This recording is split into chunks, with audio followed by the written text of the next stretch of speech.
So let us continue with the question number 76. Which of the following statement is correct about judicial review in the context of Indian Constitution అంటున్నాడు. అంటే న్యాయ సమీక్ష అధికారానికి సంబంధించి రాజ్యాంగపరంగా ఈ కింది వాటిలో ఏది సరైంది అంటున్నాడు.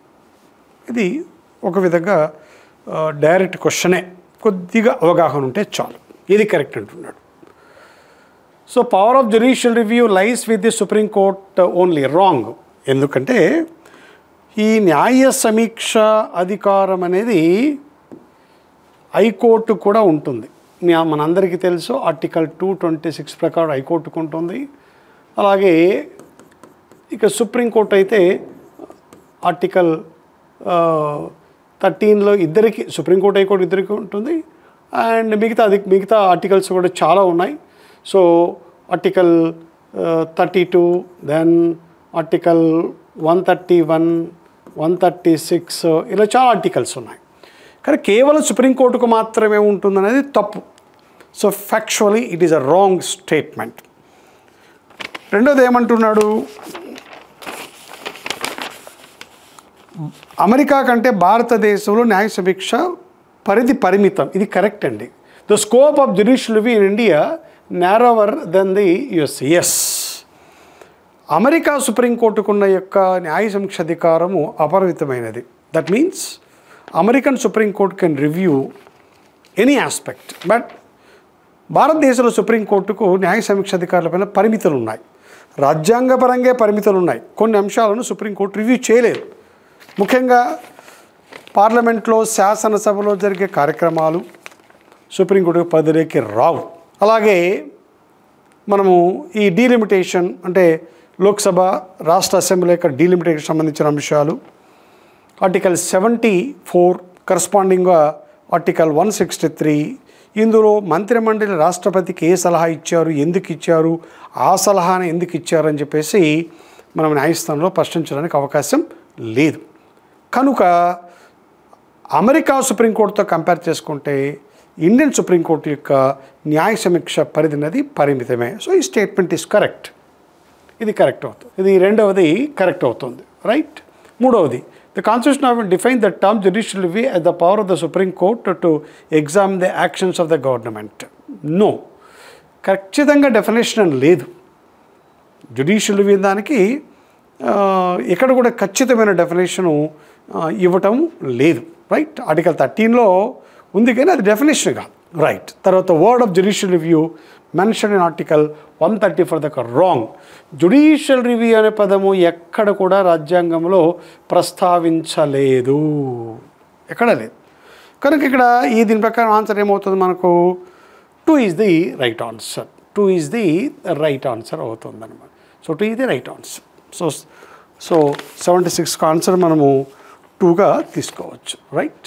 ఇక నెక్స్ట్ అట్లా కొద్దిగా జ్యుడిషియల్కి సంబంధించిన ప్రశ్న కానీ బట్ కొద్దిగా అభ్యర్థి అవగాహన ఉండాలి. ఏ ప్రశ్న కూడా ఓకే, మొత్తం 50 ప్రశ్నల్లో ఒక 10 ప్రశ్నల వరకు అభ్యర్థులు నేరుగా ఇబ్బంది లేకుండా ఆన్సర్ చేయొచ్చు.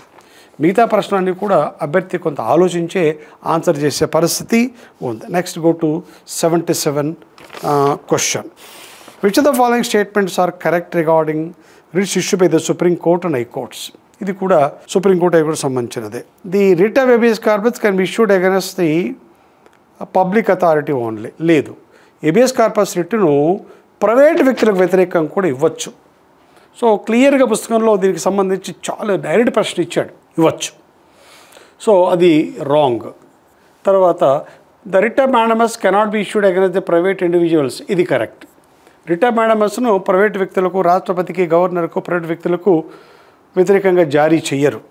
తర్వాత ఏమంటున్నాడు, writ of prohibition can be issued only against judicial constitutional. Correct. ఇది కూడా కరెక్టే. Writ of search available against the legislative bodies and private. No, ఇది రాంగ్. కనుక ఇప్పుడు బి అండ్ సి మాత్రమే కరెక్ట్ అవుతాయి. Answer is 4. రిట్లకు సంబంధించి అభ్యర్థి చదివి అర్థం చేసుకొని ఈ సందర్భానికి అనుగుణంగా అన్వయించుకోవాల్సిన పరిస్థితి ఉంది. కనుక మనకి మన భారత రాజ్యాంగ రాజకీయ పుస్తకంలో 113, 114లో ఇలాగే ఇచ్చాం. సో మీరు ఒకసారి దాన్ని వెరిఫై చేయండి. రైట్. తర్వాత 78 consider the following statements in relation to the composition of the constituent assembly. రాజ్యాంగ పరిషత్తు నిర్మాణము అనేది డైరెక్ట్ ప్రశ్న అండి. ఇక్కడ ఏముంటున్నాడు, రాజ్యాంగ పరిషత్ నిర్మాణం ఎట్లా ఉంది, what is that? Cabinet machine ప్రణాళిక రూపొందించిన ప్రకారం రాజ్యాంగ సభ ఏర్పరిచారు. కరెక్ట్ అండి. రాజ్యాంగ పరిషత్ ఏర్పడకు క్యాబినెట్ రాయబారం యొక్క సిఫారసులే ప్రధాన కారణము. కనుక ఫ్యాక్చువల్గా ఇది కరెక్ట్ అవుతుంది. రెండవది, each province and principal state were to be allotted seats the proportional to their respective geographical area. Wrong. రాజ్యాంగ పరిషత్తులో సభ్యులు భౌగోళిక వైశాల్యం ఆధారంగా ఇవ్వలేదు. అది కేవలం దేని ఆధారంగా ఇచ్చారు అంటే జనాభా ఆధారంగా మాత్రమే ఇవ్వడం జరిగింది. రైట్. ఓకే. దెన్ నెక్స్ట్ తర్వాత అది wrong. The seats allotted to the each British province were to be decided among the 3 principal communities, Muslim, Sikhs and general. కనుక ఈ బ్రిటిష్ ప్రావిన్సెస్ నుంచి ఎలా ఇచ్చారంటే ప్రధానంగా ముస్లిమ్స్, సిఖ్స్, జనరల్ కేటగిరీస్కు అనుగుణంగా ఆ జనాభాకు అనుగుణంగానే ప్రపోర్షన్లోనే ఇవ్వడం జరిగింది. కనుక అప్పుడు ఏది కరెక్ట్ అవుతుందంటే ఏ కరెక్ట్ అవుతుంది, అలాగే సి అనేది కరెక్ట్ అవుతుంది. So answer is 3. 78కు మనం ఆన్సర్ 3గా తీసుకోవచ్చు. ఇది కూడా నేరుగా వచ్చిన ప్రశ్నే. తర్వాత, which are the following are the main features of the government of India act 1935 అంటున్నాడు. ఇది నేరుగా వచ్చిన ప్రశ్న. మన పేజీ నెంబర్ 23లో ఉంది, మీరు చూడవచ్చు. 1935 చట్టం యొక్క ముఖ్యమైన లక్షణాలు ఏంటి, అందులో ఏమున్నాయి అంటున్నాడు. ఏమున్నాయి అందులో? మొట్టమొదటిసారిగా సమాఖ్యను ఏర్పరిచింది. Federation and provincial autonomy correct. So కేంద్రంలో ద్వంద్వ పాలన. కేంద్రంలో ద్వంద్వ పాలన ప్రవేశపెట్టాడు. 1990 చట్టం ద్వారా రాష్ట్రాల్లో ద్వంద్వ పాలన వస్తే 1935 ద్వారా కేంద్రంలో ద్వంద్వ పాలన ప్రతిపాదించారు, అయితే అమల్లోకి రాలేదు. సో అది కూడా కరెక్టే. Diarchy at provinces wrong. తర్వాత distribution of legislative powers between the central state, ఇది కరెక్ట్. అంటే A correct, B correct, C correct. A correct, B correct అంటే 4th is the answer. So 17కి ఆన్సరు 4. ఇది మనము పుస్తకంలో చదువుకున్నప్పుడు పేజీ నెంబర్ 23లో చట్టంలో అంశాలు ఏమన్నాయో క్లియర్గా ఇవ్వడం జరిగింది. రైట్. ఓకే. డన్. తర్వాత 80 question. Consider the following statement in relation to the making of the constitution. రాజ్యాంగ రచనకు సంబంధించి కొన్ని అంశాలు పరిశీలించమంటున్నాడు. India chooses the parliamentary system over the presidential. రాజ్యాంగ పరిషత్తు అధ్యక్ష తరహా ప్రభుత్వానికి బదులుగా పార్లమెంటరీ వ్యవస్థను తీసుకుంది. ఎందుకు తీసుకుంది? ఎందుకంటే అధ్యక్ష తరహాలో అడ్వాంటేజ్లు ఉన్నాయి, పార్లమెంటరీ తరహా అడ్వాంటేజ్లు ఉన్నాయి. దాంట్లోనూ డిమెరిట్స్ ఉన్నాయి, దీంట్లోనూ డిమెరిట్స్ ఉన్నాయి. అయితే భారత పరిస్థితులకు అనుగుణంగా the most suitable system is parliamentary system. ఎందుకంటే పార్లమెంటరీ వ్యవస్థలో స్థిరత్వం ఉండదు, అంటే స్టెబిలిటీ ఉండదు. ప్రభుత్వాలు మారుతూ ఉంటాయి. దగ్గర లోక్సభలో మెజారిటీ కోల్పోతే ప్రభుత్వాలు మారుతూ ఉంటాయి. రాష్ట్రాలు ఈ విధంగా ఏమవుతుందో చూస్తారు కదా, 6 నెలలకు, 9 నెలలకు, 10 నెలలకు ముఖ్యమంత్రులు మారుతూ ఉంటారు. సో రాజ్యాంగ పరిషత్ సభ్యులు ఏం చేశారు అంటే we want stability and we compromise with what we call. So we want a responsibility, but when you want to take responsibility, stability is compromised. అంతే కదా. బాధ్యతాయుతమైన ప్రభుత్వాన్ని తీసుకున్నాము. అంబేద్కర్ అంటారు, we want to take accountable government, responsible government, rather than a stable government, because India needs more responsible government rather than a stable government అంటాడు. ఇది మన అవసరం. అది అభివృద్ధి చెందుతున్న దేశం, రాజకీయ చైతన్యం తక్కువగా ఉన్న దేశంలో బాధ్యతాయుతమైన ప్రభుత్వం చాలా ముఖ్యం. అందుచేత అది తీసుకోవడం జరిగింది. సో కనుక ఈ రెండు కూడా కరెక్ట్ అవుతాయి. ఇప్పుడు చక్కగా ఈ రెండు మనం తీసుకున్నప్పుడు ఆన్సర్ 80కి ఏ మరియు బి కరెక్ట్ అవుతుంది. పుస్తకంలో చాలా క్లియర్గా ఇచ్చాను నేను. సో ఎందుకు జనరల్గా పుస్తకాలు ఎవరు కవర్ చేయరు, ఇంత డెప్త్గా ఉండవు. సో అంబేద్కర్ మాటను కూడా అక్కడ నేను ప్రస్తావించాను. పేజ్ నెంబర్ 142లో మీరు గమనిస్తే చూడండి, అంటే ఎంత చక్కగా కవర్ కావడం అనేది అభ్యర్థులు గమనించలేదు. ఆషామాషిగా అలా చదివేయడం కాదండి. పార్లమెంటరీ తరహా ప్రభుత్వం బాధ్యత అయిన ప్రభుత్వం. సో కనుక అంబేద్కర్ ఇలా అన్నాడు, చూడండి ఎంత చక్కగా ఇచ్చాను. భారతదేశం 2 సూత్రాలు బలపరచాలి. ఒకటి స్థిరత్వం, రెండవది బాధ్యత.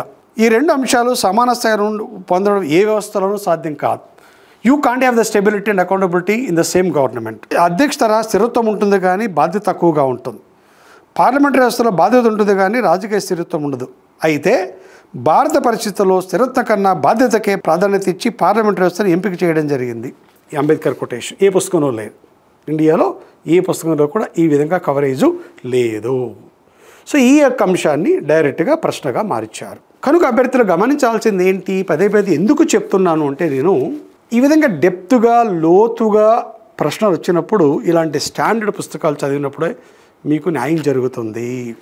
ఈ టెస్ట్ సిరీస్లని, ఈ 1 డే మ్యాచ్ల్లాగా ఆ వీడియోలో హాఫ్ అన్ అవర్లో చూస్తే మొత్తం అయిపోతుందని, కరస్పాండెన్స్ కోర్సులో డ్రైవింగ్ నేర్చుకున్నట్లు ఉంటుంది, లేదా కరస్పాండెన్స్ కోర్సులో స్విమ్మింగ్ నేర్చుకున్నట్లు ఉంటుంది. అభ్యర్థులు గమనించాలి. ఫిజికల్ క్లాసెస్ స్టాండర్డ్ బుక్స్ చదివినప్పుడే బాగా చేస్తారు.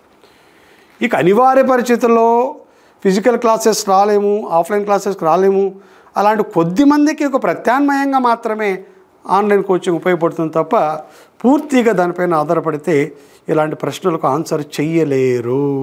కనుక ఈ ప్రశ్న సాధారణంగా ఆన్సర్ పరిస్థితి ఉండదు. ఇలాంటి పుస్తకాలు చదివినప్పుడు, క్లాసులో ఎక్స్ప్లెనేషన్ ఉన్నప్పుడు మాత్రమే చేయగలుగుతారు.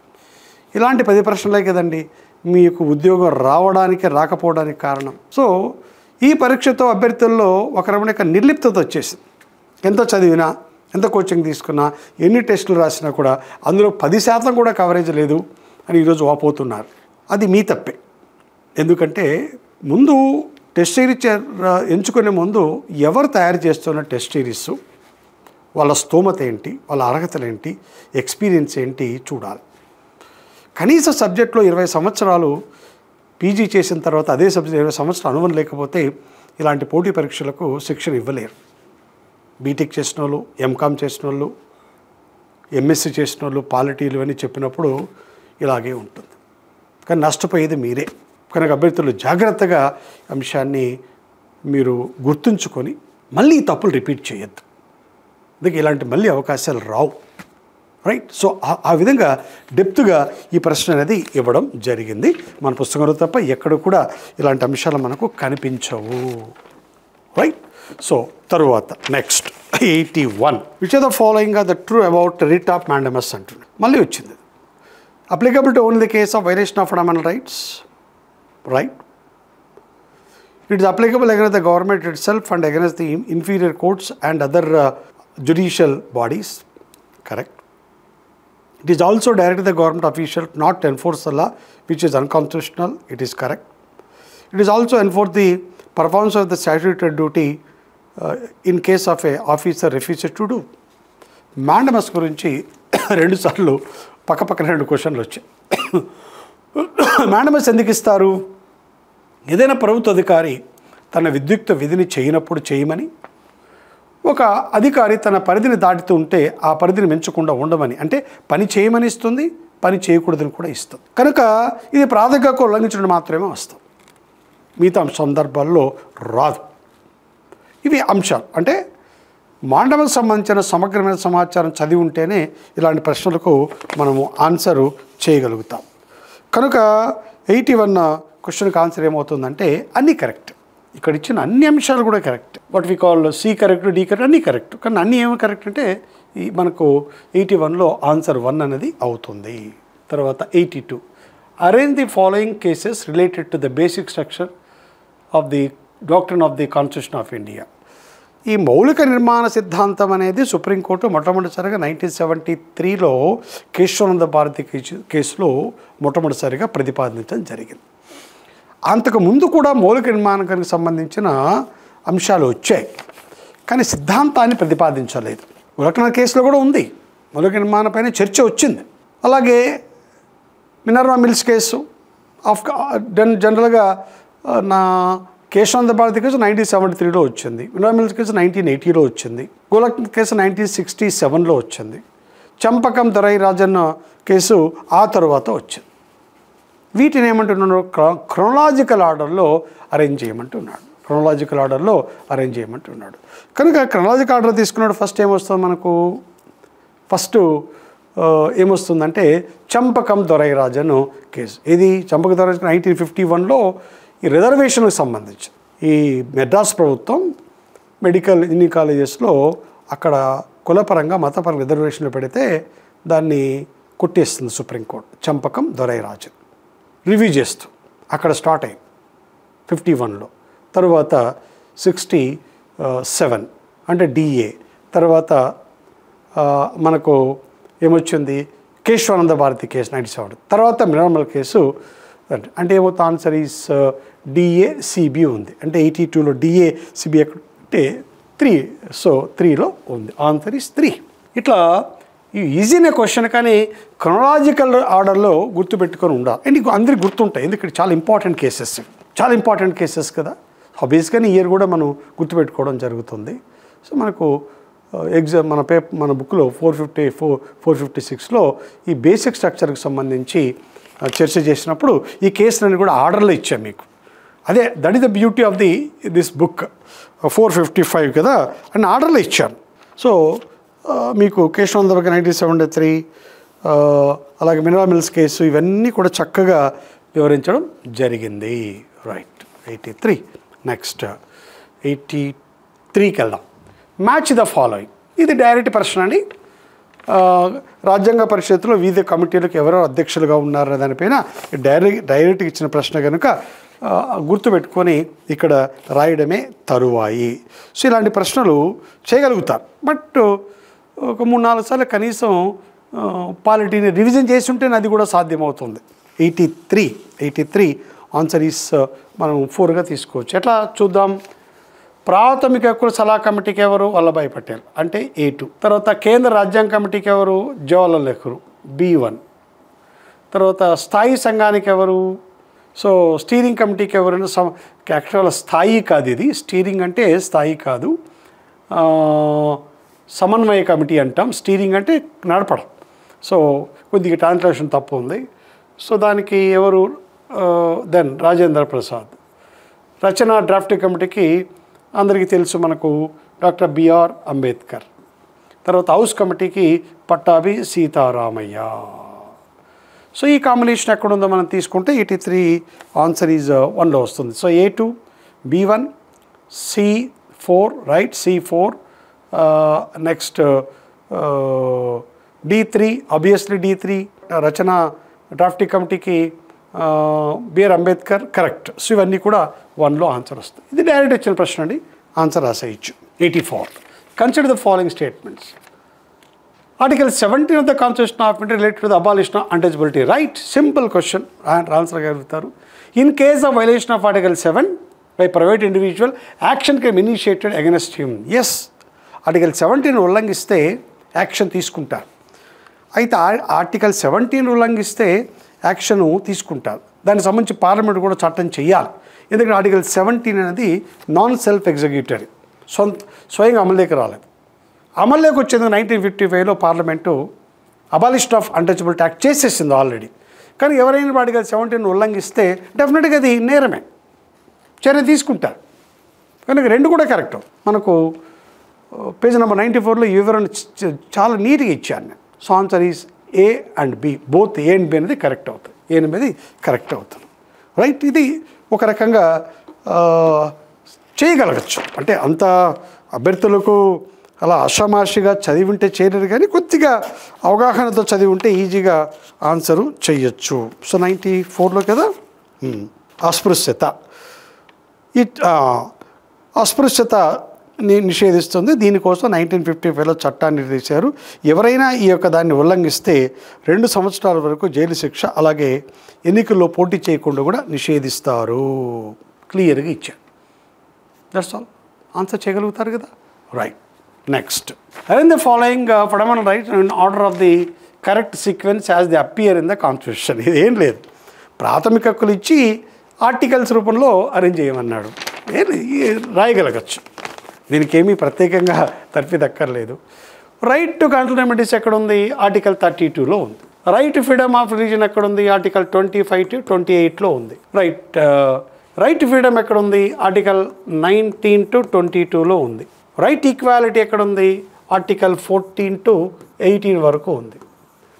తర్వాత కల్చరల్ ఎడ్యుకేషన్ రికార్డ్స్ ఉన్నాయి 29, 30. That's all. ఇప్పుడు అరేంజ్ చేయండి, దీన్ని ఈజీగా వచ్చేస్తుంది మీకు. రైట్, కనుక ఇది నేరుగా వచ్చిన ప్రశ్న అండి. So you can answer easily, గుర్తుపెట్టుకొని దీన్ని రాయడమే తరువాయి. సో ఏమవుతుంది ఆన్సర్ మనకి ఇప్పుడు? ఐ థింక్ A1 D అంతే కదా. ఫస్ట్ D స్టార్ట్ అవుతుంది, దాని తర్వాత సి అంటే 1922, దాని తర్వాత B 25-28, దాని తర్వాత E, తర్వాత E. కరెక్ట్. సో డైరెక్ట్ ప్రశ్న గుర్తుపెట్టుకొని రాయడమే తరువాయి. Next, which of the following provisions the constitution of India envisages settlement of international disputes by arbitration? ఆదేశిక నియమాల్లో ఆర్టికల్ వెరీ ఇంపార్టెంట్ 51లో ఏముందంటే, కేవలం ఆదేశ నియమాలని ప్రభుత్వానికి అంతర్గతంగా పరిపాలనకు సంబంధించిన కాకుండా బాహ్యంగా కూడా భారతదేశం యొక్క విదేశాంగ విధానం ఎట్లా ఉండాలి అనే దానిపైన రాజ్యాంగ నిర్మాతలు ఆదేశిక నియమాల రూపంలో ప్రభుత్వానికి కొన్ని సూచనలు చేశారు. అందులో ఆర్టికల్ 51Dలో ఏముందంటే, ఏదైనా అంతర్జాతీయ సమస్య వస్తే దాన్ని శాంతియుతంగా ఆర్బిట్రేషన్ చర్చల ద్వారా పరిష్కరించుకోవాలి అన్నాడు. డైరెక్ట్ ప్రశ్న అండి ఇది. ఆన్సర్ చేయొచ్చు, ఎందుకంటే ఇవన్నీ కూడా ఆర్టికల్ 54 అది రాష్ట్రపతికి సంబంధించింది, 52 కూడా రాష్ట్రపతికి సంబంధించింది, 49C ఏమో అధ్యక్షులకు సంబంధించింది కానీ బట్ కాదు, కొద్దిగా ఎలిమినేషన్ చేసుకోవచ్చు. Article 51D answer is 1. తర్వాత 87, which of the following statements are correct about the fundamental rights of the constitution? ప్రాథమిక హక్కు లేక ముఖ్య లక్షణాలు అడుగుతున్నాడండి. They are absolute in nature. Wrong, absolute కాదు, దే ఆర్ నాన్ అబ్జల్యూట్. అంటే ప్రాథమిక హక్కుల పరిమితులు లేవా? ప్రాథమిక హక్కుల పరిమితులు ఉన్నాయి. Every right is limited, restricted. Reasonable restrictions can be imposed. Wrong. They are justiciable nature. Yes, వాటికి న్యాయ సంరక్షణ ఉంది. Correct. They are meant to promote political democracy. Yes, ఏంటి రాజకీయ ప్రజాస్వామ్యాన్ని పెంపొందిస్తాయి, ఎందుకంటే అందరికీ సమాన అవకాశాలు ఇస్తాయి కనుక. They have been taken from the Irish constitution. Wrong. ఎక్కడి నుంచి వచ్చేవి ప్రాథమిక హక్కులు? అమెరికా నుంచి వచ్చాయి, అంటే యుఎస్ఏ నుంచి వచ్చినాయి. కనుక ఫ్యాక్చువల్గా తీసుకుంటే ఇప్పుడు మనకి ఏది రైట్ అవుతుంది? ఇప్పుడు B and C మాత్రమే రైట్ అవుతుంది. So answer is 4. ఇది కూడా డైరెక్ట్ ప్రశ్న. మన పేజ్ నెంబర్ 83లో ప్రాథమిక హక్కుల యొక్క లక్షణాల్లో వాటిని క్లియర్గా ఇవ్వడం జరిగిందండి. అది గుర్తుపెట్టుకుంటే మీకు ఈజీగా ఉంటుంది. రైట్, చూడండి ఫస్ట్ అదే ఉంది, ప్రాథమిక హక్కుల యొక్క లక్షణాలు. ప్రాథమిక హక్కులు నిరపేక్షమైనవి కావు అని ఫస్ట్ స్టేట్మెంట్ అదే వచ్చింది చూడండి. They are not absolute, they are justiciable. They are justiciable. They are taken from America. ఇది అందరికీ తెలిసిండేది. వాటి యొక్క ముఖ్య ఉద్దేశం రాజకీయ వాట్ వి కాల్ ప్రజాస్వామ్యాన్ని ప్రోత్సహించడం. Right, that's all. ఇంతకంటే క్లారిటీ ఏముంటుంది? Right. Next 88, consider the following statement in relation to the impeachment of the president of India. రాష్ట్రపతి యొక్క అభిశంసనకు సంబంధించిన ప్రశ్న. సో చదివి ఉంటారు జనరల్గా అభ్యర్థులు, చదివిన దాన్ని అప్లికేషన్ చేసుకోవడం ఇంపార్టెంట్. ఏమంటున్నాడు? అభిశంసన సంబంధించి ఏది రైట్ అంటున్నాడు. President of India can be impeached on the ground of violation of constitution. Correct. రాష్ట్రపతి యొక్క తొలగింపుకు ఏకైక కారణం రాజ్యాంగంలో కేవలం ఒకటే ఉందండి, వైలేషన్ ఆఫ్ కాన్స్టిట్యూషన్. అయితే రాజ్యాంగం ఉల్లంఘిస్తే తొలగిస్తారని ఉంది, కానీ రాజ్యాంగ ఉల్లంఘన అనే పదాన్ని నిర్వచనం లేదు. అది పుస్తకంలో కూడా క్లియర్గా చెప్పాను నేను. The meaning of violation of constitution explain in article 61 class 2 sub article 2. Wrong. మీకు ఆ క్లారిటీ కోసం ఒక విషయం చదువుతూ చూడండి. అంటే అభ్యర్థులు బాగా చదివి ఉంటే ఇలాంటి స్టాండర్డ్ పుస్తకాలు చాలా సులభంగా ఇబ్బంది పడకుండా ఆన్సర్ చేయగలుగుతారు. చూడండి, ఆర్టికల్ 16 క్లాస్ 1 రాష్ట్రపతి తొలగించే ప్రక్రియను అభిశంసన, దీన్ని ఒక క్వాజీ జ్యుడిషియల్ ప్రొసీజర్ అని ఇక్కడ ఉంది చూడండి. క్వాజీ జ్యుడిషియల్ ప్రొసీజర్ ఇక్కడ మన పుస్తకంలో ప్రస్తావించారు. అలాగే ఏముంటుంది ఇక్కడ? రాజ్యాంగ ఉల్లంఘన అనే ఏకైక కారణం వల్ల రాష్ట్రపతి తొలగించబడతాడు. ఓకే, అయితే రాజ్యాంగ ఉల్లంఘన అనే పదానికి నిర్వచనము లేదు. రైట్. ఇంత స్పష్టంగా మనం ఇక్కడ ఇస్తున్నాం, మీరు గమనించండి. కనుక ఆన్సర్ తీసుకుందాం ఇప్పుడు మనకు. సో ప్రెసిడెంట్కి impeached and impeachment president is cause judicial procedure. A and C మాత్రమే. So answer is 1. క్లియర్గా ఉంది, right? Okay, next. Which are the following are discretionary powers given to the governor of a state in the constitution? రాష్ట్రపతికి ఎలాంటి విశేషాధికారాలు లేవు, కానీ గవర్నర్కి మాత్రం రాజ్యాంగపరంగా స్పష్టమైన విచక్షణ అధికారాలు. డిస్క్రిషనరీ అంటే మంత్రిమండలి సలహా లేకుండా అతడు తన కొన్ని విధులను నిర్వర్తించవచ్చు. ఏం చేయొచ్చు? Reservation of a bill for consideration of the president. Yes, ఒక రాష్ట్ర బిల్లును రాష్ట్రపతికి ఆమోదానికి పంపచ్చు. తమిళసై ఉన్నప్పుడు తెలంగాణలో మీ అందరికీ తెలుసు, ఆ యూనివర్సిటీకి సంబంధించిన బిల్లు వాడికి సంబంధించి ఆమె రాష్ట్రపతికి నివేదించింది. ఎస్, ఏ బిల్ నివేదించాలా, ఏ బిల్లు నివేదించకూడదు వాళ్ళ ఇష్టం. Description, right. Recommendation for imposition of president rule in the state, correct. ఒక రాష్ట్రంలో రాష్ట్రపతి పాలన అవసరం ఉందా లేదా పూర్తి గవర్నర్ ఇష్టం, తన విచక్షణ, అది correct. Appointment of chief secretary of the state, no. రాష్ట్రంలో ప్రధాన కార్యదర్శి నియామకం అనేది ముఖ్యమంత్రి యొక్క చాయిస్, ఇది రాంగ్. అది డిస్క్రిప్షన్ పవర్ కాదు, రాజ్యాంగపరమైన అధికారం కూడా కాదు, పూర్తిగా అడ్మినిస్ట్రేటివ్ పవర్ అది. Seeking information of chief minister regarding the administrative legislative matters, yes. రాష్ట్రపతి లాగే గవర్నర్ కూడా రాష్ట్ర పరిపాలనకు బిల్లులకు సంబంధించిన సమాచారాన్ని గవర్నర్ అడగచ్చు. దేని గురించి? ఏ బిల్లు గురించి అయినా అడగచ్చు. You can ask. So correct. So A correct, B correct, D correct. Page number 314, page number 314 governor యొక్క విచక్షణ అధికారాలు, డిస్క్రిప్షన్ పవర్స్ క్లియర్గా ఉన్నాయి. రాష్ట్రంలో సంక్షోభం ఏర్పడినప్పుడు రాష్ట్రపతి పాలన విధించడం, రాష్ట్ర శాసనసభ బిల్లును రాష్ట్రపతికి పరిశీలనకు పంపడం, right?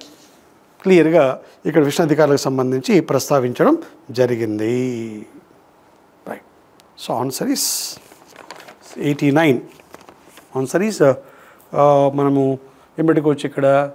89. Answer is 3. So A correct, తర్వాత next C correct, 89. Okay, 3 correct అవుతుంది, 2 కరెక్ట్ అవుతుంది. Next 90. Arrange the following developments related to the center state relations in the chronological order. ఇది మన టు సే కేంద్ర రాష్ట్రాల మధ్య సంబంధాలు సమీక్షకు సంబంధించి అనేక రకాలైన కమిషన్లు నియమించారు, మనకు తెలుసు. వాటిని క్రొనాలజికల్గా అరేంజ్ చేయమన్నాడు. అందుకే సరైన తప్పితే క్రొనాలజికల్ ఆర్డర్ అంటున్నాడు. ఇది ఈజీనే, కాకపోతే గుర్తుండాలి. ఎస్, చూద్దాం. ఆనందపూర్ సాహిబ్ తీర్మానము అనేది పంజాబ్ అకాలీదళ పార్టీ వాళ్ళు చేశారు. ఎప్పుడు? 1973లో చేశారు దీన్ని. ఓకే, తర్వాత నెక్స్ట్ రాజమన్నార్ కమిటీ తమిళనాడు ప్రభుత్వం నియమించింది, అందరికీ బాగా తెలుసు, 1969. తర్వాత పశ్చిమ బెంగాల్ మెమరాండం, ఇది 1977. తర్వాత జస్టిస్ పుంచి కమిషన్ 2007. దీన్ని క్లర్క్గా అరేంజ్ చేయండి. ఇప్పుడు ఫస్ట్ ఏమొస్తుంది? బి వస్తుంది. బి రాజమన్నార్ కమిటీ వస్తుంది. దాని తర్వాత ఏమొస్తుంది? రాజమన్నార్ కమిటీ 1969. తర్వాత ఆనందపూర్ సాహిబ్ వస్తుంది, బిఏ. తర్వాత సి, తర్వాత D. So answer is 3. 90 answer is 3 అవుతుంది, రైట్? సో ఇది క్రొనాలజికల్ ఆర్డర్లో అరేంజ్ చేయడం. Which of the following committee recommended the establishment of interstate council under Article 263 and ఈ కింది వల్ల ఏ కమిటీ, ఏ కమిషన్ రాజ్యాంగంలోని ఆర్టికల్ 263 ప్రకారం అంతర్రాష్ట్ర మండలిని ఏర్పాటు చేయమనేది. ఇదొకటి కొద్దిగా ఇక్కడ కొద్దిగా క్వశ్చన్, ఇది ఆన్సరు 2 కూడా కరెక్ట్ అవుతుంది. ఎందుకంటే మొట్టమొదటి పరిపాలనా సంస్కరణ కమిషన్ 1966లోనే దీన్ని ఏర్పాటు చేయమని చెప్పింది. అలాగే సర్కారీ కమిషన్ 1987లో రిపోర్ట్ ఇచ్చింది, అది కూడా ఏర్పాటు చేయమని చెప్పారు. రాజమన్నార్ కమిటీ కూడా ఏర్పాటు చేయమని చెప్పింది. 3 చెప్పాయి. కనుక 3 చెప్పినప్పుడు ఆన్సర్ ఏమవుతుంది అని ఏ కరెక్ట్ 1 కరెక్ట్ అవుతుంది, 3 కరెక్ట్ అవుతుంది. పుంచ్ కమిషను అది కూడా సమర్థించిందిలేండి. సో కనుక మరి ఏది మనం ఆన్సర్ తీసుకోవాలి అన్నీ కూడా కరెక్ట్. ఇక్కడ కనుక ఆన్సర్ 1, 3, 4 ఏం రాసి ఉంటే కరెక్ట్. మొట్టమొదటి ఎవరు చెప్పారంటే మాత్రం ఫస్ట్ అడ్మినిస్ట్రేటివ్ రిఫార్మ్స్ కమిషన్, తర్వాత ఎవరు చెప్పారు అంటే మాత్రం రాజమన్నార్ కమిటీ, తర్వాత ఎవరు చెప్పారంటే మాత్రం సర్కార్. ఇదే క్వశ్చన్ మనం ఎట్లా ఇచ్చాడంటే గ్రూప్ 1లో అంతర్రాష్ట్ర మండలిని ఏర్పాటు చేయమని సిఫారసు చేసిన వారిలో సర్కారియా కమిషన్ మొదటిది కాదు అన్నాడు. అది కరెక్ట్, మొదటిది కాదు, అంతకుముందే చెప్పారు కదా. వాడే ఆ ప్రశ్న ఇచ్చాడు మన తెలంగాణ గ్రూప్ 1 ప్రిలిమినరీ ఎగ్జామినేషన్లో. దానికి రివర్స్గా ఉంది ఇప్పుడు. కనుక ఈ ప్రశ్నకు అభ్యర్థులు మీరు అబ్జెక్షన్ రైట్ చేయండి. అలా అడిగినప్పుడు ఇందులో 3 ఆన్సర్లు ఉన్నాయి. ఒకవేళ రాజమన్నార్ కమిటీ పక్క పెట్టినా కూడా మనం 1 కరెక్ట్ 3 కరెక్ట్ కూడా అవుతుంది. ఏమని అడిగి ఉండాలి? మొదట ఎవరు సిఫారసు చేశారంటే అప్పుడు మొట్టమొదటి పాలనా సంస్కరణల సంఘం అని చెప్పచ్చు. రైటా? ఓకే, దీన్ని మీరు రైట్ చేయొచ్చు, అబ్జెక్షన్ రైట్ చేయొచ్చు. నెక్స్ట్ తర్వాత 92. Consider the following statements. Both parliament and state legislature have the power to make law with respect to the matters not enumerated in the concurrent list of the state list. Not enumerated. Both parliament మరియు రాష్ట్ర శాసనసభ ఉమ్మడి జాబితాలో రాజ్యసభ చేర్చబడిన హింసలైన చట్టాలు చేయవచ్చు అంటాడు. Parliament and legislature power have to make the power to make laws అంటున్నాడు. Have the power to make laws with respect to matters not enumerated in the concurrent list or the state list. ఇక్కడ ఉమ్మడి జాబితా రాజ్య జాబితాలో చేర్చబడిన హింసలైన parliament రాష్ట్ర చట్టాలు చేయవచ్చు అంటారు. అక్కడేమో చేయకూడదు అంటారు. తెలుగు ఇంగ్లీష్లో ట్రాన్స్లేషన్ తప్పు గమనించండి మీరు. Parliament and state legislatures have the power to make any law with respect to the matters not enumerated in the concurrent list or state list అంటున్నాడు. They have power. అది ఇంగ్లీష్లో. తెలుగు ఏమంటున్నాడు? ఉమ్మడి జాబితా లేదా రాజ్య జాబితాలో చేర్చబడని కరెక్ట్ ఉందిలే, చేర్చబడిన అంశం పైన పార్లమెంటు శాసనాలు చేయవచ్చు అంటున్నాడు. కానీ చేర్చబడని అంశాలపైన అంటున్నాడు. కానీ కాంకరెంట్ లిస్ట్లో చేర్చబడిన అంశాలపైన చట్టాలు చేయవచ్చు అంటున్నాను. కాంకరెంట్ లిస్ట్లో చేయబడిన అంశాలు చట్టాలు చేయవచ్చు అంటే చేసే అధికారం ఉంది. సో అది క్వశ్చన్ కొద్దిగా సెట్టింగ్ అనేది అంత క్లారిటీ లేదు ఇక్కడ, గమనించండి. సో ఏమడగాలనుకున్న దానిపైన స్పష్టంగా వాళ్ళు ఇక్కడ ఇవ్వలేకపోయారు. 92 క్వశ్చన్ తర్వాత. సో అది wrong. State legislature has the power to make law on the subject matter mentioned in the concurrent list. Correct. ఇప్పుడు ఓన్లీ బి మాత్రమే కరెక్ట్ అవుతుంది. కనుక ఈ స్టేట్మెంట్ కొద్దిగా అంత క్లారిటీతో ఇవ్వలేదు. సో ఎలాగో రాంగ్ కనుక రాంగ్ కింద తీసేసుకుందాం మనం. So B is the answer. Right. Next 92 అయిపోయింది. 93కి వస్తాం. Consider the following statement. Parliament possess the power to extraterritorial legislation. Yes, పార్లమెంటుకు సీమాంతేతర చట్టాలు అంటారు. అంటే ఇతర దేశాల్లో నివసిస్తున్న పౌరులను నియంత్రిస్తూ కూడా పార్లమెంటు చట్టం చేయొచ్చు. Correct. State can have the power to effect persons property outside the borders and this power can be claimed by the state legislature. లేదు, రాష్ట్రాలకు ఎక్స్ట్రా టెరిటోరియల్ లెజిస్లేషన్ ఉండదు, జనరల్గా ఉండదు. కనుక ఇతర రాష్ట్రాల్లో ఉన్న ప్రాపర్టీని నియంత్రిస్తూ, ఇతర రాష్ట్రాల్లో ఉన్న ప్రజల యొక్క ప్రాపర్టీని నియంత్రిస్తూ ఆ రాష్ట్ర శాసనసభ చట్టాలు చేయడానికి వీలు లేదు. ఉదాహరణ, తెలంగాణకు చెందిన వ్యక్తి కర్ణాటకలో బిజినెస్ చేస్తున్నాడు, అతను ఏదో అవకతవకలు పాల్పడ్డాడు అనుకోండి. తెలంగాణ వాడు కనుక తెలంగాణ ప్రభుత్వం నియంత్రించలేదు. అది జరిగిండేది కర్ణాటక ప్రాంతంలో, కర్ణాటక ప్రభుత్వం మాత్రం నియంత్రించగలుగుతుంది. అయితే వ్యాపారాల్లో ఎట్లా అంటే, ఒకవేళ ఒక ఫ్యాక్టరీ మెయిన్గా హైదరాబాద్లో ఉండి ఉత్పత్తి చేస్తూ ఉంటే, అదే ఫ్యాక్టరీ ఒక బ్రాంచ్ కర్ణాటకలో ఉంటే, ఇక్కడ నిషేధించినప్పుడు అక్కడున్న వాటిని కూడా అది టెరిటోరియల్ నక్సెస్ అంటారు. అట్లా చేయొచ్చు తప్ప వ్యక్తులను ఈ విధంగా చేయడానికి అవకాశం లేదు. సో ఇది జాగ్రత్తగా అభ్యర్థులు అర్థం చేసుకోవాలా. కొద్దిగా ట్రిక్కీగా ఉంటుంది, అంటే ట్రిక్కీ కాదు కానీ చదివి ఉండాలి. పేజ్ నంబర్ 344 అంటున్నాడు కదా. పార్లమెంటు రాష్ట్ర శాసనసభలకు చట్టాల భౌగోళిక పరిమితి. పార్లమెంటు ఎక్స్ట్రా టెరిటోరియల్ అధికారం ఉంది. రాష్ట్ర శాసన చట్టాలు రాష్ట్ర భూభాగాలకు వర్తిస్తాయి. వీటికి సీమాంతర చట్టాల పరిధి లేదు అని క్లియర్గా పుస్తకంలో ఇచ్చారు. ఈ చదివి ఉంటే ఆర్టికల్ 245ను ఇంకా దాని కింద కూడా ఇచ్చాం మళ్ళీ డాక్ట్రిన్ ఆఫ్ టెరిటోరియల్ నక్సెస్ అని. ఎంతమంది చెప్పాను కదా, ఏమని సాధారణంగా రాష్ట్ర శాసన చట్టాలు ఆ రాష్ట్ర భూభాగాలకే పరిమితమవుతాయి, ఇతర రాష్ట్ర పరిధులకు వర్తించవు. అయితే కొన్ని ప్రత్యేక సందర్భాల్లో రాష్ట్రాలు చేసిన చట్టాలు ఇతర రాష్ట్రాల సంస్థలకు కూడా వర్తింపచేయచ్చు. ఒక సంస్థ ప్రధానంగా ఒక రాష్ట్రము నెలకొల్పబడి ఉండి దాని కార్యకలాపాలు ఇతర రాష్ట్రాలకు విస్తరించినప్పుడు వాటి మధ్య తగినంత భౌగోళిక అనుబంధం, దాని టెరిటోరియల్ నక్సెస్ అన్నారు, అనుబంధం ఉన్నప్పుడు రాష్ట్రం సంస్థలు వర్తించేలా రాష్ట్రాలు చేయవచ్చు, చట్టాలు చేయవచ్చు. దీన్నే డాక్ట్రిన్ ఆఫ్ టెరిటోరియల్ నక్సెస్ అంటారు. అది వేరు, అది మినహాయింపు. సో చాలా క్లియర్గా ఇచ్చారు, అర్థమైందా? సో ఇక్కడ క్వశ్చన్ నెంబర్ 93 రైట్, 94 కదా. సో 93 ఆన్సరు రైట్. ఓకే, 93కి ఆన్సర్ చెప్పేసుకున్నాం కదా, 2 కరెక్ట్ అవుతుంది. 94కి వస్తాం. Consider the following statements.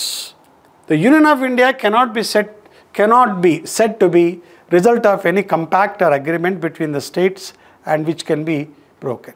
Yes, భారత సమాఖ్య అనేది రాష్ట్రాల మీద అంగీకారం కాదు, క్లియర్గా ఉంది మనకు. అందుకే రాష్ట్రాలు కేంద్రం నుంచి విడిపోలేవు. Right, correct. Neither before nor under the Act of 1935 the provinces of India in any sense sovereign states, all powers were unitary and Government of India Act 1935 first time laid down the basis for correct. Yes, 1935 కంటే ముందు భారతదేశంలో సమాఖ్య లేదు, కేంద్ర ప్రభుత్వ అధికారంలో. 1919లో కొంతవరకు సమాఖ్య ప్రతిపాదన వచ్చినప్పటికీ కూడా వాస్తవంగా చట్టపరంగా రాలేదు. 1935 చట్టం ద్వారానే సమాఖ్య వ్యవస్థను ఏర్పరచుకున్నారు. మనకు దీనికి సంబంధించి పేజ్ 23లో మీకు క్లియర్గా చెప్పడం జరిగింది. ఎంత క్లియర్గా ఇచ్చాను అంటే ఫస్ట్ స్టేట్మెంట్ సంబంధించి చదవండి. పేజ్ నెంబర్ 59లో, దీనికి 23లోనూ ఉంది వివరణ, 59లో కూడా ఉందండి. దీనికి 59 పేజీలో కూడా ఉంది. చదువుతా చూడండి. భారత సమాఖ్య అమెరికా రాష్ట్రాల వల్ల ఒప్పందం ద్వారా ఏర్పడలేదు. అదే స్టేట్మెంట్. రాష్ట్రాల మధ్య ఒప్పందం లేదు కనుక రాష్ట్రాలు యూనియన్ నుండి విడిపోలేవు. కనుక భారత సమాఖ్య విచ్ఛిన్నం కాగల అవిచ్ఛిన్న union, indestructible union of destructible states. రాష్ట్రాలను విచ్ఛిన్నం చేస్తాం కానీ భారత యూనియన్ విచ్ఛిన్నం చేయలేము అనేది అంశం. అదే పాయింట్ తీసి ఇక్కడ ఒక స్టేట్మెంట్గా ఇవ్వడం జరిగింది. రైట్. సో అద్భుతంగా కవర్ చేశాం. తర్వాత 95 ఇది కూడా డైరెక్ట్ ప్రశ్న అండి. మ్యాచింగ్ అంటే మొట్టమొదటి రాజ్యాంగ సవరణ ఏంటి, తర్వాత 9వ రాజ్యాంగ సవరణ. ఇందులో మీకు బాగా గుర్తుండేది ఫస్ట్ రాజ్యాంగం అందరూ గుర్తుపెట్టుకుంటారు. 52 యాంటీ ఫిక్షన్ అందరికీ తెలిసిండేదే. 101 రాజ్యాంగ సవరణ కూడా జిఎస్టీకి సంబంధించిందే. ఇక 9th తెలిసినా తెలియకపోయినా కూడా దాంట్లో ఆన్సర్ రాసేయచ్చు. ఇదే 3 కరెక్ట్ ఏమిడు, 4వది కరెక్ట్ అయినా కరెక్టే, రాంగ్ అయినా కరెక్టే. దిస్ కాల్ కామన్ సెన్స్ అంటారు. అర్థమైందా? కనుక 95 క్వశ్చన్కి ఆన్సర్ మనం 1, ఎందుకంటే A2. ఎస్, ఈ ఫస్ట్ అమెండ్మెంట్ మొదటిసారిగా 9వ షెడ్యూల్ చేసాం. ఈ what we called settlement of certain boundary disputes కింద కాదు, సెక్యూరింగ్ కాన్స్టిట్యూషనాలిటీ జమీందారు సిస్టమ్ అంటే A4. 9th amendment settlement of boundary dispute with the Pakistan. తర్వాత 52nd amendment political defections, party ఫిరాయింపుల చట్టాలు. 101వ రాజ్యాంగ సవరణ అందరికీ తెలుసు, జిఎస్టీ. కనుక సో A5 వస్తుంది మనకు. B1 వస్తుంది, C5 వస్తుంది. అట్లా తీసుకున్నప్పుడు మనకు 95 ఆన్సరు గమనించండి. So first amendment 951 A4 B1 C తర్వాత D3 రైట్. కనుక ఆన్సర్ ఈజ్ 4 అవుతుంది. సో 95 4 అవుతుంది. Okay right. నెక్స్ట్ తర్వాత next 96 arrange the constitution amendments related to the following subjects in the chronological order. ఇది కూడా అంతే. రాజ్యాంగ సవరణను అంశాలు ఇచ్చి వాటిని క్రానలాజికల్గా అరేంజ్ చేయమంటున్నాడు. సో ఏం లేదు, అభ్యర్థి యొక్క అవగాహన పరిశీలిస్తున్నాను, అంతకంటే ఏం లేదు ఇందులో. రైట్, చూద్దాం. 96 reducing the age of voting from 21 to 18 years. తెలుసు, రాజీవ్ గాంధీ ప్రధానమంత్రి చేశారు దీన్ని. 1988 89 రెండు కరెక్ట్. సో 88 అనుకోవచ్చు. ఉమెన్ రిజర్వేషన్ లోక్సభ 2023 అందరికీ తెలుసు. 9th షెడ్యూల్ 1951లో ల్యాండ్ రిఫార్మ్స్, ఈడబ్ల్యూ ఏది మన ఆర్థికంగా వెనుకబడిన వారికి రిజర్వేషన్లు 2019లో వచ్చింది. ఇది right to form cooperative societies, ఇది 2012లో వచ్చింది. ఇప్పుడు అరేంజ్ చేయండి వీటిని క్రొనాలజికల్ ఆర్డర్ అరేంజ్ చేయమంటున్నాడు. ఫస్ట్ ఏం జరిగింది? సి, తర్వాత ఏమొచ్చింది 1951, తర్వాత వాట్ వి కాల్డ్ ఈ, అందుకే right to cooperative societies.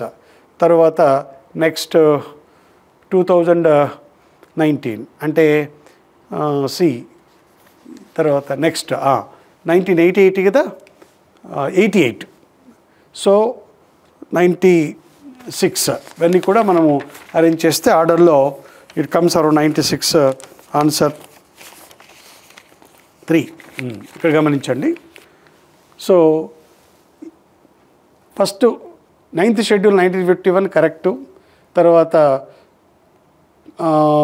Next reducing the age 1988 అంటే తర్వాత సిఏ, తర్వాత ఈ 2012 కరెక్ట్. తర్వాత డి లేటెస్ట్గా లాస్ట్ మనకు 2019 రావాలి అంటే డి రావాలి, అంతే కదా. బి రావాలి ఎందుకంటే 2023 కదా బి. సో సిఏ 1 అవుతుంది ఆన్సర్ అప్పుడు. రైట్. 96 ఓకే. నో 3 అవుతుంది ఆన్సర్. దాన్ని కూడా ఆర్డర్లో అరేంజ్ చేసుకొని తీసుకురావడమే లెక్క. రైట్. నెక్స్ట్ తర్వాత 97 T7 which of the following amendment to the Constitution had added explanation to the Article 3 of the Constitution. ప్రకరణ 3కు సవరణ చేశారు. ఇది 5వ రాజ్యాంగ సవరణ జరిగింది. కొన్ని ఆప్షన్స్ చేస్తారంటే వివరణ ఇచ్చారు. ఒక 2-3 సవరణలు జరిగాయి. కానీ ఏమంటున్నాడు ఇక్కడ, ఆర్టికల్ 3కి వివరణ అడిగాడు. అంటే ఆర్టికల్ 3లో కొన్ని అంశాలకు డౌట్ ఉంటే తర్వాత రాజ్యాంగ సవరణ చేసి దానికి వివరణ ఇచ్చారు. ముఖ్యంగా ఈ రాష్ట్రాల ఏర్పాటుకు సంబంధించిన బిల్లును పార్లమెంట్లో ప్రవేశపెట్టే ముందు రాష్ట్రపతికి పూర్వ అనుమతి తీసుకోవాలి. దానికోసం రాజ్యాంగ సవరణ చేశారు. అదొకటి ఉంది. తర్వాత ఏం చేశారంటే 1966లో 18th రాజ్యాంగ సవరణ ద్వారా ఏం చేశారంటే స్టేట్ అనే పదం వస్తుంది. ఆర్టికల్ 3లో state can be formed, reduced, diminished అని పడుతుంది. అంటే ఆర్టికల్ 3 ప్రకారం రాష్ట్రాన్ని ఎలా ఏర్పాటు చేస్తారంటే రాష్ట్రాలు కొత్త రాష్ట్రం ఏర్పాటు చేయొచ్చు, సరిహద్దులు మార్చవచ్చు, తగ్గించవచ్చు అని పేరు స్టేట్ అని. స్టేట్ అనే పదంలోకి ఏమొస్తాయి అంటే యూనియన్ టెరిటరీ కూడా వస్తుంది.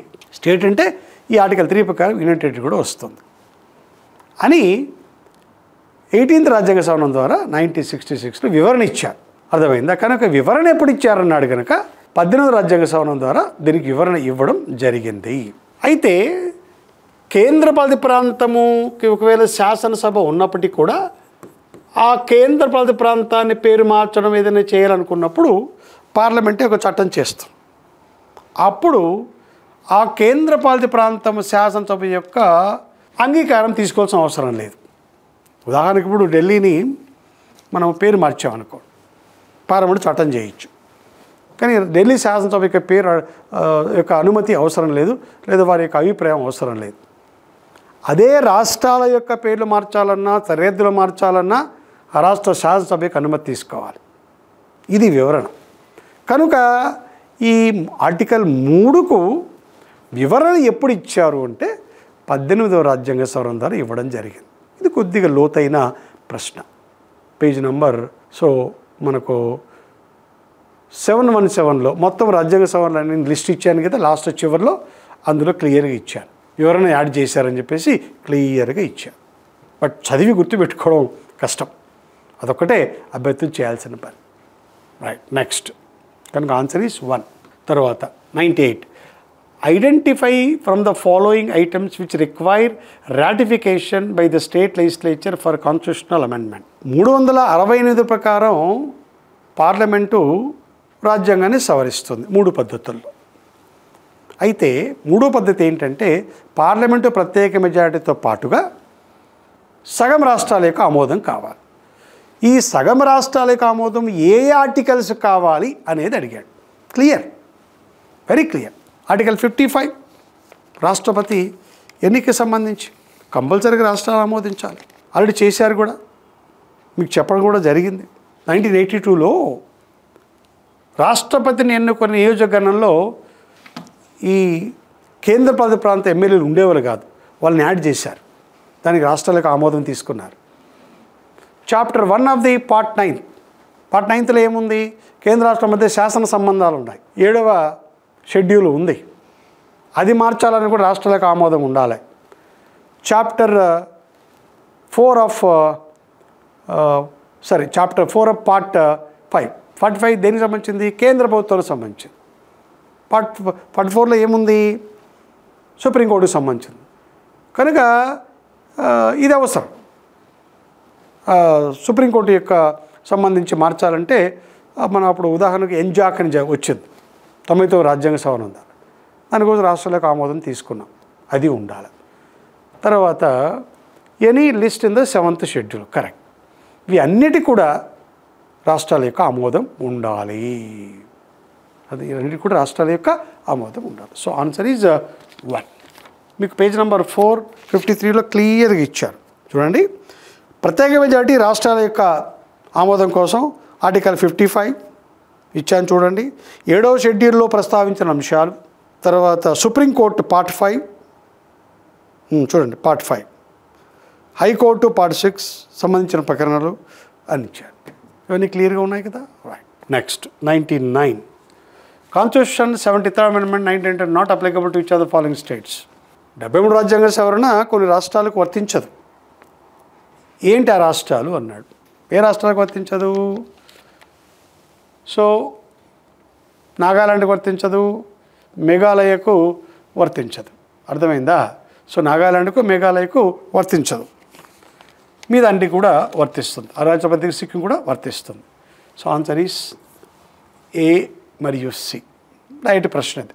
పేజ్ నెంబర్ 476లో ఆర్టికల్ 243M అంటాం కదా, మినహాయింపులు అంటాం, అందులో ఉంది. 100. Arrange the following steps in the procedure for amendment the constitution of India regarding to the federal structure in the sequential order. కనుక రాజ్యాంగ సవరణకు సంబంధించి ప్రక్రియ ఎట్లా మొదలవుతుంది, ఎక్కడ మొదలవుతుందో దాన్ని సీక్వెన్షియల్ ఆర్డర్లో అరేంజ్ చేయమన్నాడు. గుడ్, మంచి ప్రశ్న. అంటే డిఫికల్ట్ ఏం కాదు, తెలిసి ఉండాలి. ఫస్ట్ ఏం చేస్తామండి? పార్లమెంట్లో ఏ సభలో అయినా బిల్లు ప్రవేశపెట్టవచ్చు, కరెక్టు. ఇది 1. కనీసం సగం రాష్ట్రాల శాసనసభలు ఆమోదం తెలపాలి. Okay, right. తర్వాత ఉభయ సభల్లో 2 సభలు మెజారిటీతో ఆమోదించాలి. ఇది 2. తర్వాత కనీసం సగం రాష్ట్రాలు ఆమోదం తెలపాలి. ఎస్, ఇది 3. రాష్ట్రపతి యొక్క ఆమోదం, ఇది 4. ఈ ఆర్డర్లో ఉండాలి. సో కనుక ఈ ఆర్డర్లో ఉండాలి. సో ఇది నంబర్ ఏ అంటే 1. సో ఫస్ట్ ఏ వస్తుంది, తర్వాత బి వస్తుంది, అంతే కదా, తర్వాత సి వస్తుంది. Okay, one man. ఫస్ట్ పార్లమెంట్లో పార్లమెంట్లో దేశంలో బిల్లు ప్రవేశపెట్టవచ్చు. రెండవది ఉభయ సభలు డి వస్తుంది. ఉభయ సభలు రెండు కూడా ఆమోదించాలి. తర్వాత ఏం జరిగి రాష్ట్రాల యొక్క ఆమోదానికి పంపుతారు. తర్వాత రాష్ట్రపతి యొక్క ఆమోదం, ఏడిబిసి. సో 1 ఇది ఆన్సర్. అంటే రాజ్యాంగ సవరణకు సంబంధించి ప్రక్రియ ఆర్డర్లో ఎట్లా ఉండాలో అడుగుతున్నాడు, అంతకంటే ఏం లేదు. సో ఇది మొత్తం 50 ప్రశ్నలకు సంబంధించిన యొక్క సమగ్రమైన వివరణ. కానీ ఇందులో చెప్తున్నా కదా, ఒక 2-3 ప్రశ్నలు తప్ప మిగతా అన్ని ప్రశ్నలకు మన పుస్తకంలో తర్వాత మన ప్రాక్టీస్ పేపర్స్లో నేరుగా సమాధానాలు ఉన్నాయి. ఏ ఎగ్జామ్ కాదు మన జరిగిన గ్రూప్ 2 కానీ తెలంగాణ గ్రూప్ 1 కానీ ఏ ఎగ్జామ్ అయినా ఇప్పుడు జరగబోయే ఏపీపీఎస్సీ గ్రూప్ 2లో జరగబోయే 75 మార్కులు పాలిటీ కూడా ఇలాగే ఉంటాయి. మళ్ళీ హామీ ఇస్తున్నా, మీకు పుస్తకాన్ని బాగా చదవండి. బాగా అంటే చాలా బాగా చదవాలి, పై చదవకూడదు. అర్థం చేసుకోండి, ప్రాక్టీస్ చేయండి. అలాగే ఇప్పుడు మళ్ళీ పాలిటీ కోసం ప్రత్యేకంగా మీకు టెస్ట్ సిరీస్ కూడా రిలీజ్ చేస్తున్నా. ఈ మంత్ ఎండింగ్కి వస్తుంది. చాలా పకడ్బందీగా ఇలాంటి ప్రశ్నలతో వస్తున్నాయి. ఆ పుస్తకం వస్తుంది, అది ఆన్లైన్లో కూడా మీకు ఇది డిజిటల్ ఫార్మాట్లో కూడా ఇస్తాను, బుక్ ఫార్మ్లో కూడా వస్తుంది. కనుక ఈ పుస్తకాన్ని చదివి ఆ యొక్క టెస్ట్ ప్రాక్టీస్ చేస్తే డెఫినెట్గా మీరు 75 క్వశ్చన్లకు గాను 70 గ్యారంటీగా చేయగలుగుతారు. బట్ అవగాహనతో ఉంటా. కానీ ఏ పుస్తకాన్ని మీరు నమ్మద్దు. ఎందుకంటే ఈ తరహాలో ఎగ్జామ్ యొక్క ట్రెండ్లో ఎగ్జామ్ యొక్క పల్స్కి అనుగుణంగా ఎప్పటికప్పుడు అప్డేట్ చేస్తూ చక్కగా రాయబడిన పుస్తకం, నా 30 సంవత్సరాల అనుభవంతో రాసిన పుస్తకం కనుక అభ్యర్థులు మీరు గమనించండి. మిగతా పుస్తకాలు మంచివా చెడు అని నేను కామెంట్ చేయట్లేదు. మన బుక్ చదివితే వచ్చే అడ్వాంటేజ్ గురించి చెప్తున్నాను. ఇది మార్కెట్లో ప్రూవెన్ పుస్తకం. డెఫినెట్గా ఇది మీరు చదవకపోతే చాలా వరకు మార్కులు కోల్పోయే అవకాశం ఉంటుంది. So don't miss it. So I'm releasing polity test papers వస్తాయి, ఒక ఆల్మోస్ట్ మంత్ ఎండింగ్ లోపలే వస్తాయి. అది తప్పనిసరిగా చదవండి, గరిష్ట మార్కులు తెచ్చుకోండి, మీరు అనుకున్న ఉద్యోగాన్ని సాధించండి. రైట్. ఈ విధంగా జీబీకే పబ్లికేషన్ వారు మంచి పుస్తకాలు ఇప్పుడు గ్రూప్ 2కి సంబంధించి economy already Indian economy test series release చేశాం. అది చాలా అద్భుతంగా ఉంది. నేను జరిగిన తెలంగాణ ఇండియన్ ఎకానమీలో మనం రిలీజ్ చేసిన ప్యాటర్న్లోనే ముఖ్యంగా ఈ సోషల్ ఎకనామిక్ సర్వే ఆధారంగా చాలా ప్రశ్నలు కలిశాయి. అలాగే ఏపీ ఎకానమీ మోడల్ పేపర్స్ వస్తున్నాయి, ఇండియన్ పాలిటీ వస్తున్నాయి. కానీ ఇవన్నీ కూడా బాగా స్కోర్ని పెంచే అవకాశాలు మీకు. So don't miss it. So అభ్యర్థులు, so subscribe with GBK publication YouTube channel. అలాగే షేర్ చేయండి, ఇతరులకు తెలియచేయండి, లైక్ చేయండి. మీకు అవసరమైన ఉపయోగకరమైన సమాచారం నిరంతరము అందిస్తూనే ఉంటాం. ఇలా ఈరోజు 50 ప్రశ్నలు దాదాపు నేను 1.5 hours 2 hours చాలా శ్రమతో ఎక్స్ప్లెయిన్ చేశానంటే 50x4 50 ప్రశ్నలు అయినా దానికి 4 ఎక్స్ప్లెయిన్ చేస్తూ వచ్చినప్పుడు మీకు ఆల్మోస్ట్ 200 ప్రశ్నలు అంటే చాలా ఉపయోగం. ఇందులో కనీసం అంటే మళ్ళీ గ్రూప్ 2లో నేను హామీ ఇస్తున్నా, కనీసం అంటే 7 ప్రశ్నలు ఇవే రిపీట్ అవుతాయి, ఇలాంటివే వస్తాయి. So wish you all the best. See you in the next video.